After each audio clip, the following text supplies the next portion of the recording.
嗨，各位朋友，大家好。左手先天，右手后天。先天代表遗传方面年幼、少年、年轻时期，也就是30岁以前；右手后天代表30岁以后。如果要看婚姻线，就要男左女右，不是看先天后天了。看手相，我们必须知道先天开始时是怎样，然后后天慢慢变成如何。例如，左手头脑线下垂，30岁以前还年轻，通常比较爱幻想，想一些现实不存在的事，这是很正常的。右手30岁以后，经过社会历练，前面下垂的头脑线到中后段慢慢变平直，这个是代表30岁以后。刚开始虽然会幻想现实不存在的事，渐渐的可能因为现实环境的影响，转向现实也会往前看。知道这个概念后，我们继续上个单元，一起来分析手指部分。一、指甲软硬。一般来说，男生指甲会比较硬，女生比较软。指甲软的人体格较为弱，硬的话比较强壮。左右两手的指甲软硬可能会不一样的。例如，左手先天显示指甲软，体质比较弱，后天锻炼身体变强壮了，右手指甲就会变得比较硬。二、指甲的类型。指甲的类型有方形、长方形、窄长方形、短而方形、圆形、贝壳形、宽指甲、手指像鹰爪、混合型。指甲颜色以粉红色为佳。一、方形。方形指甲大部分出现在男生的身上，体格较强壮，比较有动力，做事一板一眼，是行动派的。方形指甲属于不错的手指甲。如果女生是方形指甲，可能会从事体力劳动的工作，比较男性化。二、长方形。男生女生都容易出现。以现代来说，如果男生是长方形的指甲，会比较女性化，讲话斯文，别人的意见要经过分析求证，再加上自己的意见才能认可，这是属于为人比较重于思想方面的人。三、窄长方形。大部分女生才会有窄长方形指甲，为人气度小，警觉性高，属于体力较弱、神经质、情绪不稳定的人。一般来说，手指甲宽比窄的好，指甲宽代表身体好，太窄代表身体不好。四、短而方形，是表示这个人重理论，容易对别人有成见，脾气急躁，比较会与人冲突，不过事情过了就好了，不会计较。会咬指甲的人，这样的人比较神经质，情绪不稳定，一旦他不会咬指甲时，就不再神经质，恢复正常了。五、圆形。圆形指甲是代表有艺术鉴赏能力，做事比较圆滑，好相处，注重自己的生活品质，个性平和，待人诚恳而不失热情。六、贝壳形。这是汤匙形所出现的指甲类型，特征是手指头前面部分多数会凸出来，像个肉山，做事小心翼翼，是属于怕事的人，擅长手造东西，例如手工艺、发明东西，或者是位冒险家。七、宽指甲。是属于直率，没有什么心机，急性子的个性，比较暴躁，脾气大，容易与人争吵，但也健忘，很快就忘记了。八、指甲朝内，包住手指像鹰爪，是表示平常用劳力工作，手指生长自然比较硬。指甲后又包着手指的人，通常是用劳力谋生，并非以智力谋生。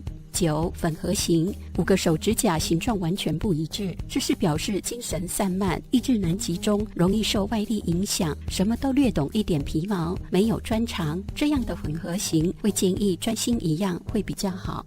三、手指。手指第一节代表思想，第3节是代表本能的欲望。手指的基部表示个人对本能欲望的追求厚薄，手指的基部肥大表示个人对本能欲望的追求厚。相反的，手指的基部瘦表示为人喜欢精神上、思想上的满足。一、拇指。拇指指节有3节，第3节在肉里，也是属于手指节。拇指第1节表示意志决断力，第2指节表示考虑事情的时间。大部分人第1节比较短，第2节长，所以这就表示大部分的人都会考虑比较久的时间才做出决定。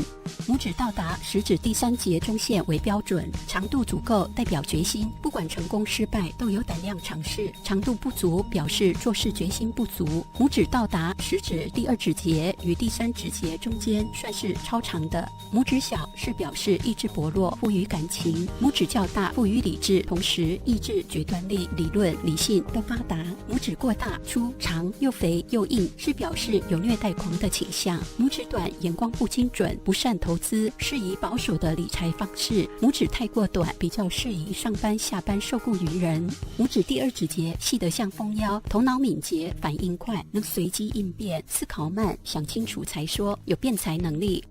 果拇指是平滑的，是表示有话直说，坦白，比较冲动，有时会说溜了嘴。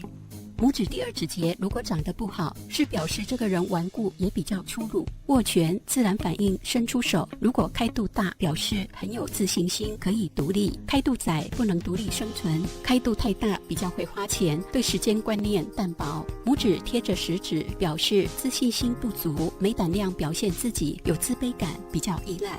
拇指贴近食指里，表示极度的自卑感，极度的自信心不足。不过这些可以改变的，一旦自信心加强或成就好转时，胆子就变大了。指节强硬挺直，是表示意志坚定、固执、做事小心，对钱财看得很重，十分节俭。如果加上拇指长，就是固执加有决心。拇指软，容易向后弯，是表示非常没主见。不过如果拇指长，还是可以坚持自己的决定。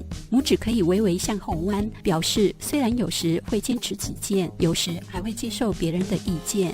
拇指位置低，拇指位置长得比较下方而形成短的拇指，除了个性固执不接受别人的意见之外，又没决心。手相学中特别重视拇指，手相学家均认为出自拇指的头脑线是判断手相的基准。不过即使有很好的拇指，其他指不好，也很难有特别的成就。2. 食指，食指在手相里表示权威、向上心、支配力，代表领导能力。食指长度以到达中指第一指节中线为标准，超过就算长，没超过就算短。如果食指长度到达中指顶点，就太过长了。如果食指长、坚硬有力，喜欢指挥别人，配合拇指大长，是表示有胆量、有权威、有能力指挥别人工作，做任何事情会勇往直前。如果食指长、拇指短，是没有能力形成领导地位，食指短表示缺乏勇气，不能勇往直前。食指指节粗大，富于理智，任何事情先加以研究分析，再下正确判断。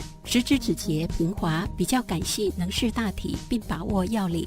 食指整只弯向中指，弯曲代表贪心；食指扁平代表太相信命运。食指直靠向中指，大部分人的食指是靠向中指的，是代表大部分人潜在相信命运。3. 中指，中指是表示思想的辨别、控制能力，是属于命运的手指。人误入歧途是否能改过向善，看中指。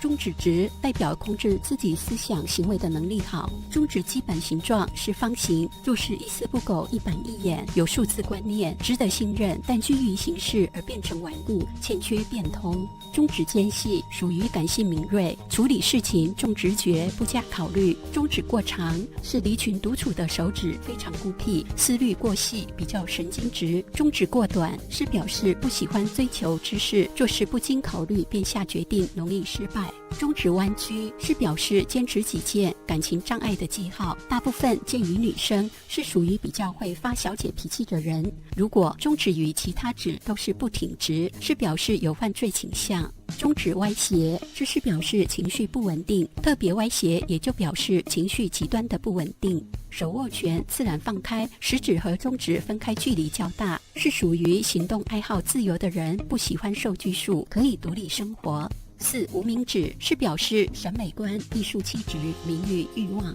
无名指标准长度是在中指第一指节中线，无名指有的是比食指长，这是正常的。无名指跟中指差不多等长度叫做长，无名指比中指第一指节中线稍长，也算是标准的。长的无名指是代表爱好艺术和冒险，无名指过短，生活乏味，没有艺术鉴赏能力，对艺术完全没兴趣。无名指靠向中指，这是比较少有的。跟大家立场不一样时，还是坚持己见，容易跟人发生冲突。无名指靠向小指，是表示懂得利用艺术来赚钱。如果加上头脑线下垂至月丘的话，有艺术上的天分或喜欢赌博。无名指特别长，头脑线下垂，这有2种说法，一种是艺术创作才华，另一种是特别好赌。因为无名指长是爱冒险，无名指跟中指等长度属于急功好利，往往被自己的虚荣心耽误。5. 小指，小指代表财富、科学、创造，主要是显示财富。小指标准长度是要到达无名指第一指节和第二指节中线，大部分是女生会比较短。小指长的人先怀疑后信任，小指越长越好，小指肠的人手腕圆滑，不容易被人欺骗。有些富豪都是属于小指肠的，因为小指肠是赚钱的首要条件。小指短的人是先信任后怀疑，容易被人欺骗，对人的提防心不足。小指呈圆锥形，擅长社交活动，人缘也好。小指呈方形，表示善于处理事务，在统计事务上会发挥极大的潜力。好朋友，我们下个单元一起来探讨手指软硬、手掌的厚薄软硬、掌丘等分析。对于这个单元有任何想法和建议，欢迎你在底下留言。我们下次见。最后，感谢你的观赏，敬请订阅我的频道，并按下旁边的小铃铛，这样我有新的影片就会优先通知你。喜欢这部影片，请按喜欢、分享、订阅频道。拜拜。